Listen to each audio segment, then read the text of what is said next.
The committee appointed to review the MCC handed over their report to the Secretary to the Cabinet of Ministers today. Architect Nalaka Javira, who was a member of this committee, spoke to News First today.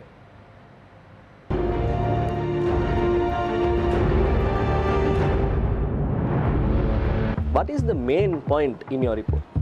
The key point is we are not recommending the present compact on the same format to be signed. We cannot accept. Then the second point is even the projects that has been identified cannot be approved. The third one is the implementation strategy that has been proposed cannot be accepted.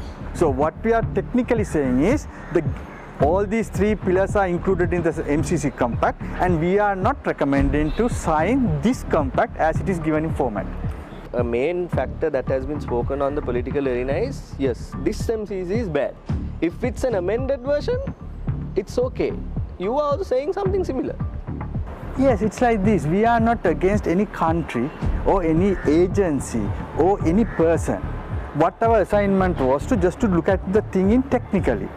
Now we have looked at the thing in technically. Now we have found technical defects that is contradicting the Sri Lankan law, Sri Lankan system. So if those things are to be changed, so then exactly that agreement is not going to be there next day. The land is one of the key factors. Right. If you consider that MCC as an enemy, your position is right. For us, MCC or US or China or India or any other country is not any enemy. What we are saying is, under this compact, these terms and conditions and the selection of project is wrong. Right. So if you're going to change it, that will never be the same compact in next day. A key point that came out in the past week was that the former government had taken some money valuing to about $10 million. What is that story? What we have said is, in 2017, the government has signed an agreement and for $7.4 million, and it has been increased to $10 million by adding another $2.6 million in 2018. What we have said is, in terms of both these agreements, we don't have any accounts details. Right. That's all we have said. There's a cabinet approval in 2017 to have the $7.4 million. And then if you go parallelly with the US congressional notification by the MCC, you will find one for 7.4 million and another two congressional notifications for 2.6 million. So technically speaking, in all these three congressional notifications, it says in addition to. Right. So that means this is not immediately part of the 480. You're saying that the 480 has not been touched, but in addition to the 480, someone has given some money, or we do not know whether the money came, and the committee as of now does not know the accounts as to what happened to this 10 million. What we have mentioned and reported is there are two agreements only. We don't have accounts. We don't know whether we have received it. We don't know how much they have, if we have received it, how much they have spent it. The people are being represented in the parliament. Now, according to the report, the supremacy of the parliament has also been challenged. How do you say that it has happened that way? Chaturanga, in the compact clause number 5.4, 6.2, it clearly says that the conditions or the clauses of the compact can be changed by signing both parties without change. That's what they say. They never refer the parliament approval. But if you can read the PIA, that is not in public domain now, as at now, it says the 5.4 clause, it clearly says within brackets including parliament that no one can interfere into the change of clauses including the parliament. Now the issue here is the supremacy of parliament, whether it is technically there in the agreement is a question. When it comes to a parliament and adopted as an enactment of act of parliament and give the authority to change it outside the parliament is a huge question. So that is what we have raised. Mr. Javira, the $480 million that is being given through the MCC compact to Sri Lanka, do we get it in parts? Do we get it in installments? How does the 480 come? It is not coming on day one. It will be on installment basis. and spans up to 6 years. So if someone thinks next day that you get 400 mm, it's completely a false assumption. Who puts the final signature? How does one decide, okay, now this agreement is complete, we have now completed this.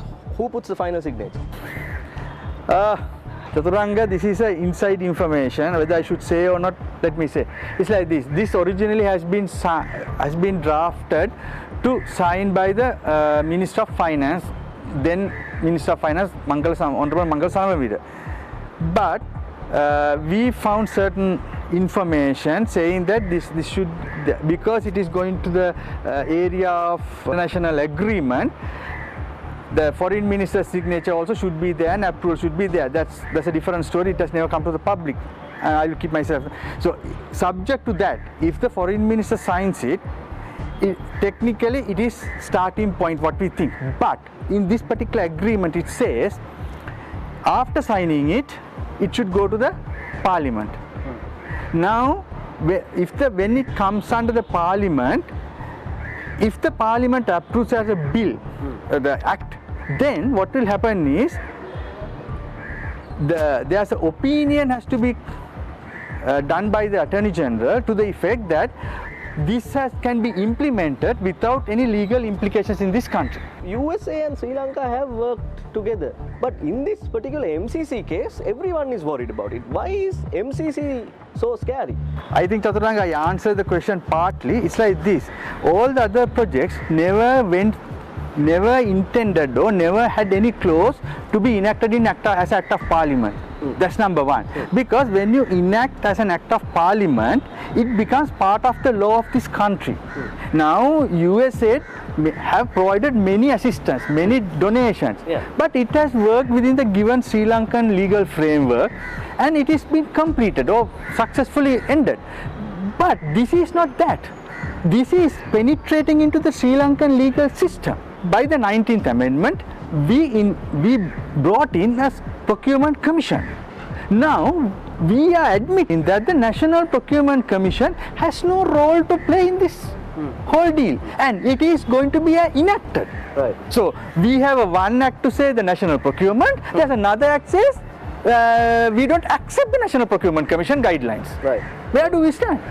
In the political arena, people are asking why should there be an MCC office in Sri Lanka?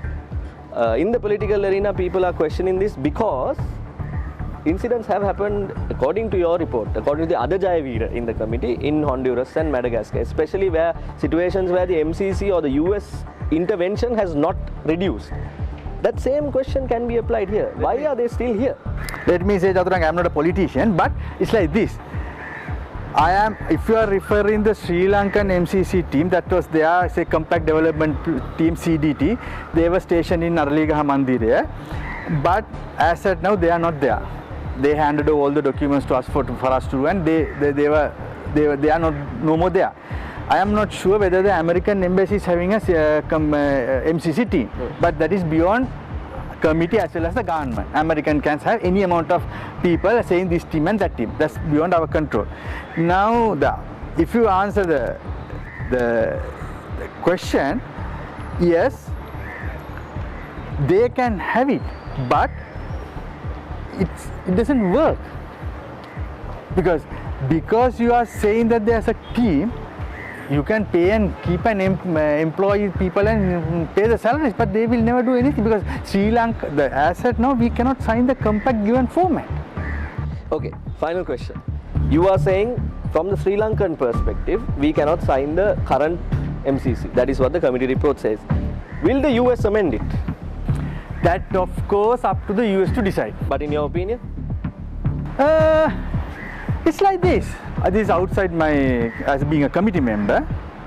As a citizen of this country, if US is so interested helping Sri Lanka from 2004 up to this moment, yes, they should amend, because we have never said we are against trade, any international agreements. What we are saying is any agreement should protect the sovereignty of this country, sovereignty of the people, and then proceed. So if US is really with us, they have to think twice and come with us and then do the project. Committee member Jayavira says that the current MCC cannot be signed as it is. Citizen Jayavira says if US is benevolent, they should amend it and come back with a new agreement. We will only have to wait and see what will happen in the country.